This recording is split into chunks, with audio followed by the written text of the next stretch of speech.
बहुत समय पहले की बात है। चंद्रपुर गांव में सब गांव वाले हंसी खुशी जिंदगी बिता रहे थे। इसी गांव में गीता अपनी बुआ के साथ रहती थी। गीता दिखने में बहुत ज्यादा सुंदर नहीं थी। वो सांवली रंग की थी, परंतु गीता को इससे कोई शिकायत नहीं थी। वो हंसी खुशी अपनी जिंदगी गुजार रही थी। मगर उसकी बुआ उस पर बहुत जुल्म करती थी। सारे घर का काम गीती से करवाती थी। सावित्री की अपनी भी एक बेटी थी जिसका नाम था शालिनी।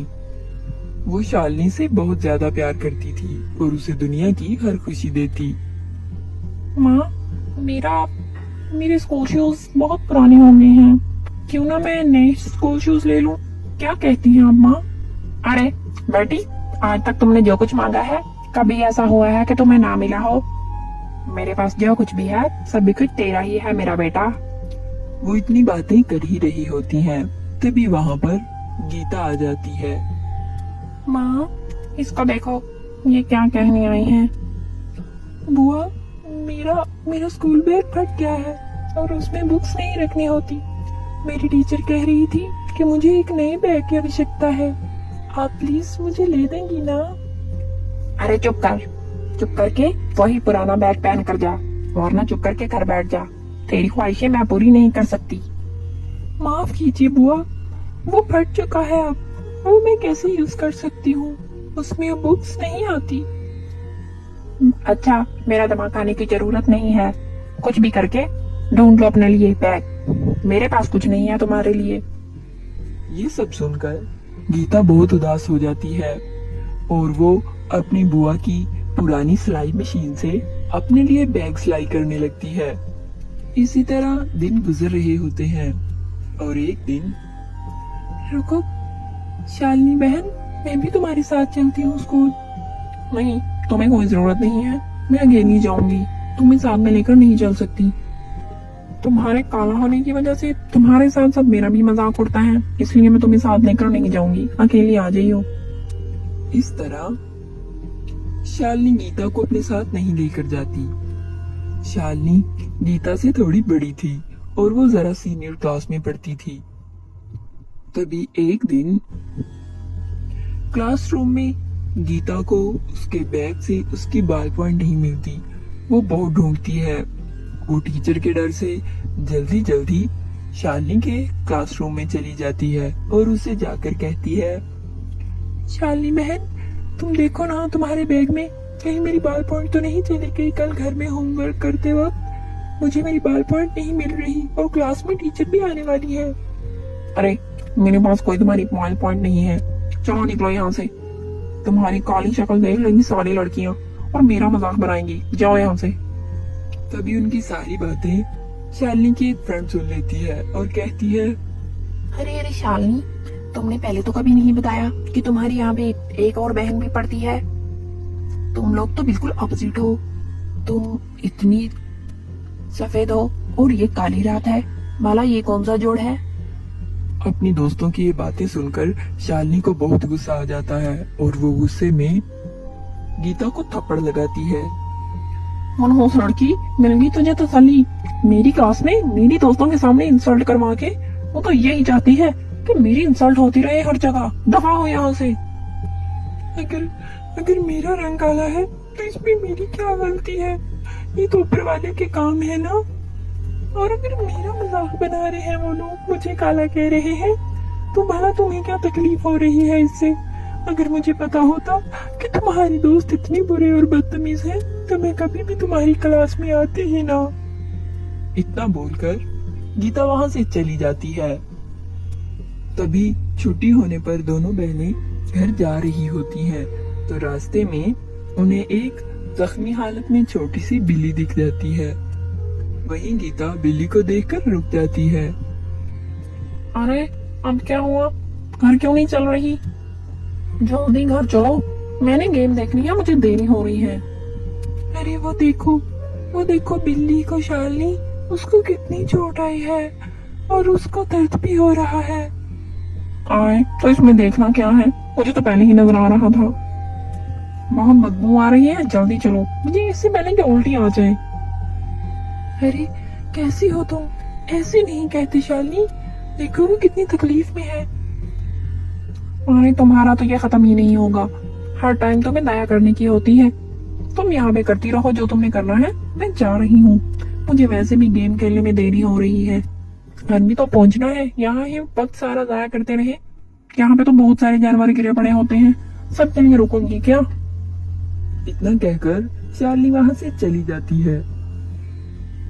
तभी गीता उस बिल्ली को उठाती है और उसको डॉक्टर के पास ले जाती है। डॉक्टर, ये देखें इस बिल्ली को, लगता है इसको किसी बड़े जानवर ने पंजा मार दिया है। देखें ये कितनी जख्मी हालत में है ना, आप इसको प्लीज जल्दी से ठीक कर दीजिए। आप घबराइए मत, ये ठीक हो जाएंगी। बस इनको थोड़ी सी केयर की जरूरत है। वो आप कुछ दिन करेंगी और कुछ दवाई मैं दूंगी तो ये ठीक हो जाएगी। तभी डॉक्टर उस बिल्ली को दवाइयां देकर घर भेज देती है। घर आते ही गीता के बुआ कहती है, उस लड़की, तू कहाँ है सुबह से गायब?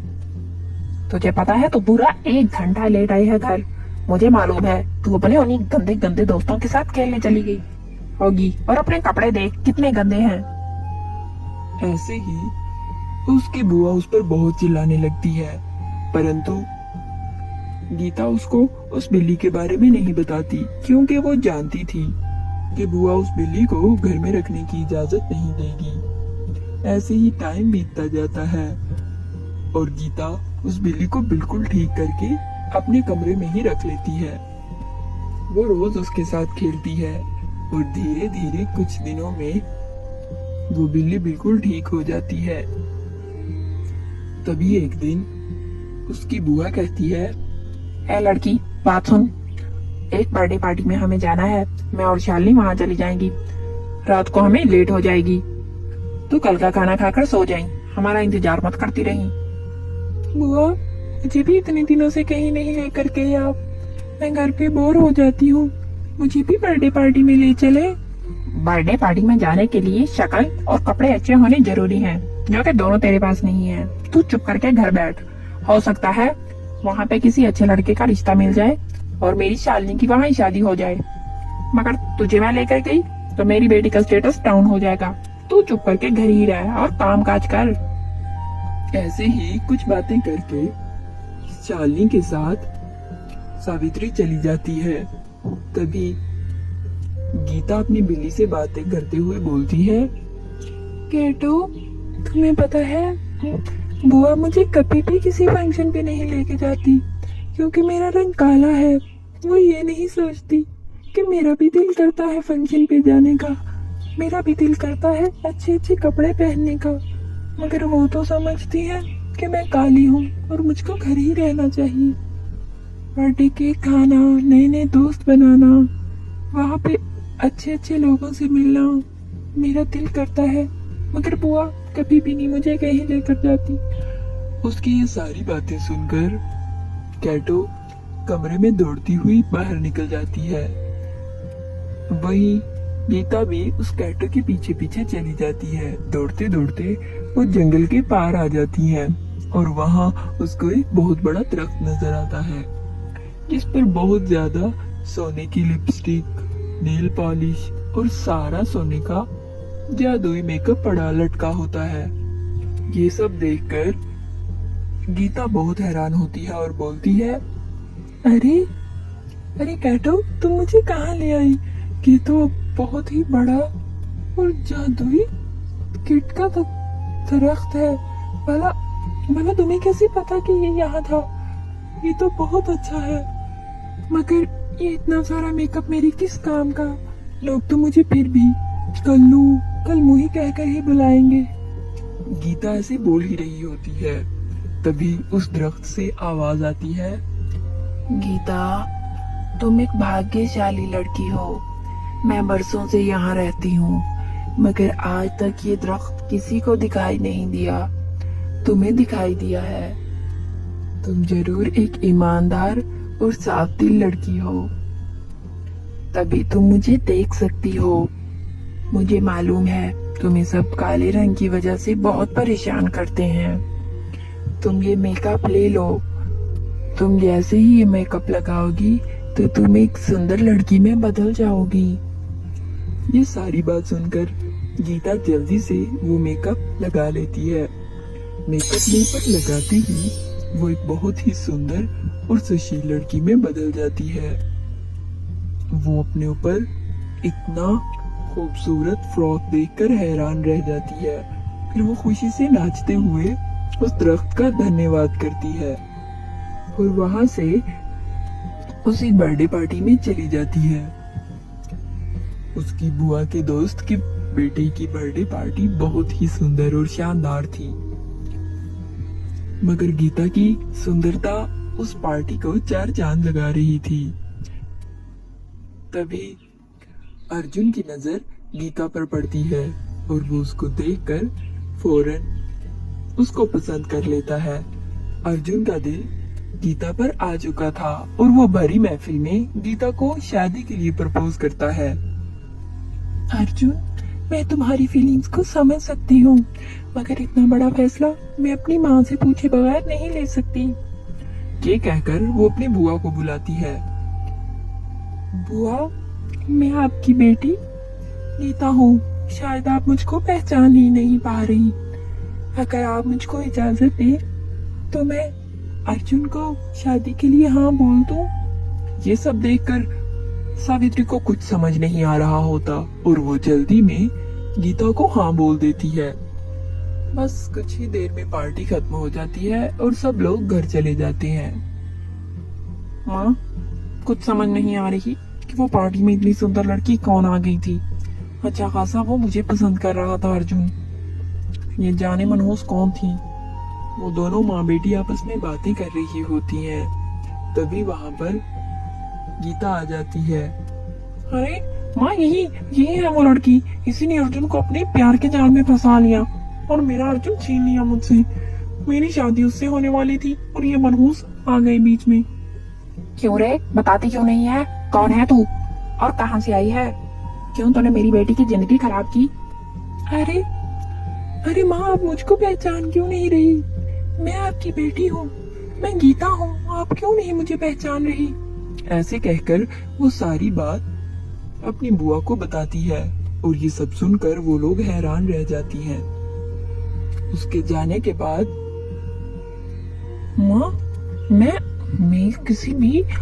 किसी को भी अपने बगैर इतना सुंदर नहीं देख सकती। मैं इसका बुरा हाल कर दूंगी। ऐसे ही वो दोनों आपस में बातें करते करते प्लान बनाती हैं और प्लान के मुताबिक रात होने का वेट करती है। जैसे ही रात होती है वो दोनों माँ बेटी गीता के कमरे में जाकर छुप छुप कर वो मेकअप चोरी कर लेती हैं और वही मेकअप जब शालिनी अपने रूम में आकर लगाती है तो मेकअप लगाते ही उसका मुंह बहुत ही काला और दानों से भर जाता है। ये देखकर वो रोने लगती है और चीखने लगती है। वो अपनी माँ को बुलाती है। अरे ये तुम्हें क्या हो गया? भला तुम इतनी सुंदर थी, ये तुमने क्या किया? अरे हम लौट गए, हम बर्बाद हो गए।